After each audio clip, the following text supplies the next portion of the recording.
रेखा अपनी देवरानी का गृह प्रवेश करती है। आ जाओ अंजलि, अंदर आओ। इसे अपना ही घर समझो। आज से इस घर की भाग दौड़ और जिम्मेदारियों को समझने के लिए तुम्हें मेरा साथ निभाना होगा। रेखा ऐसा कहकर अपनी देवरानी को घर के अंदर ले आती है, जिसके बाद सभी लोग अंजलि की मुंह दिखाई करते हैं, जिसके चलते वो उसे बहुत सारे तोहफे और पैसे देकर जाते हैं। अरे राज रानी, तेरी बहू अंजलि बहुत ही खूबसूरत है। रे कौन से दूध में नहा कर आई है।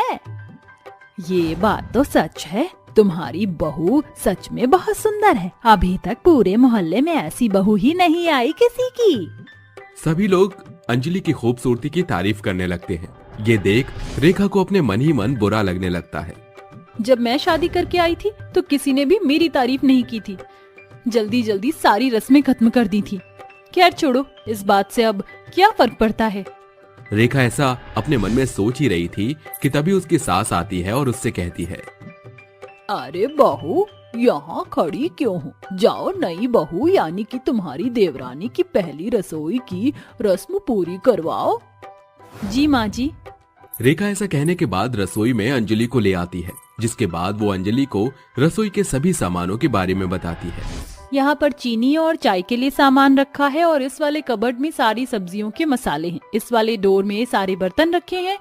जो तुम्हें चाहिए तुम यहाँ से ले लेना, और अगर तुम्हें मेरी मदद की जरूरत हो तो मुझे बता देना। आपका बहुत बहुत शुक्रिया दीदी, आपने मुझे रसोई के बारे में इतना सब कुछ बता दिया। मेरे लिए इतना ही काफी है। अब आप बाहर जाकर मेरे हाथों के बने हुए खाने का इंतजार कीजिए। कुछ ही देर में अंजलि रसोई में स्वादिष्ट पकवान के साथ साथ गाजर का हलवा बनाकर लाती है।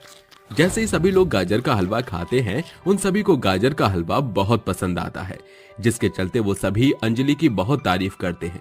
ये सब तारीफ रेखा को बिल्कुल भी रास नहीं आती। धीरे धीरे अंजलि कुछ ही दिनों के बाद घर के सभी सदस्यों का दिल जीत लेती है। अरे माँ, क्या हुआ? आज इतना लेट नाश्ता क्यों बन रहा है?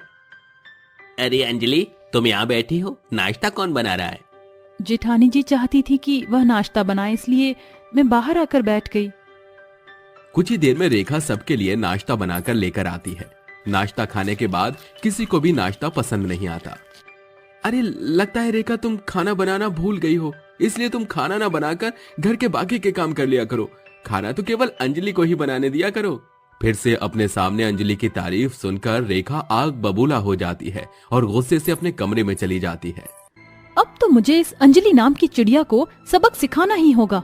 उस दिन के बाद से रेखा अंजलि के पीछे पड़ जाती है और उसके सभी कामों को बिगाड़ने लगती है। जब भी अंजलि कोई अच्छा खाना बनाती तो वो उसके अंदर मिर्च और नमक बहुत ज्यादा डाल देती। एक दिन उसने बिल्कुल ऐसा ही किया। अरे बहू, ये तूने क्या किया? इतनी मिर्ची कौन डालता है? हे भगवान, मेरा तो मुंह जल रहा है। कोई मुझे पानी पिला दो, नहीं तो मेरी जुबान कटकर नीचे गिर जाएगी। अंजलि, ये तुम मेरी माँ को मारना चाहती हो या तुम ये सब जानबूझकर कर रही हो? सच सच बताओ, ऐसा तुमने क्यों किया?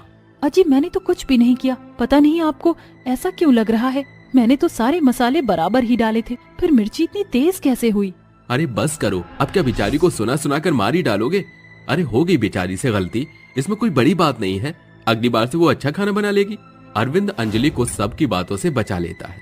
ये सब देखकर रेखा को बहुत गुस्सा आता है, लेकिन वो ऐसा करना छोड़ती ही नहीं। एक दिन अंजलि उसे ये सब करते हुए देख लेती है। इसका मतलब इतने दिनों से मेरी जेठानी मेरे सभी कामों को बर्बाद कर रही थी। लेकिन मैं ऐसे ही चुप नहीं रहूंगी, मैं इन्हें सबक जरूर सिखाऊंगी। ऐसा सोचकर वो अपनी जेठानी के पति यानी कि अपने जेठ के ऊपर डोरे डालना शुरू कर देती है। देखते ही देखते अंजलि की तरफ खींचा चला आता है। एक दिन वो दोनों छत पर बात कर रहे होते हैं। अंजलि, मैं तुम्हें बहुत पसंद करता हूँ।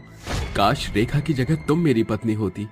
तो अब मुझे आप अपना बना लो, इसमें बड़ी बात क्या है? मैं वैसे भी आपकी ही रहना चाहती हूँ।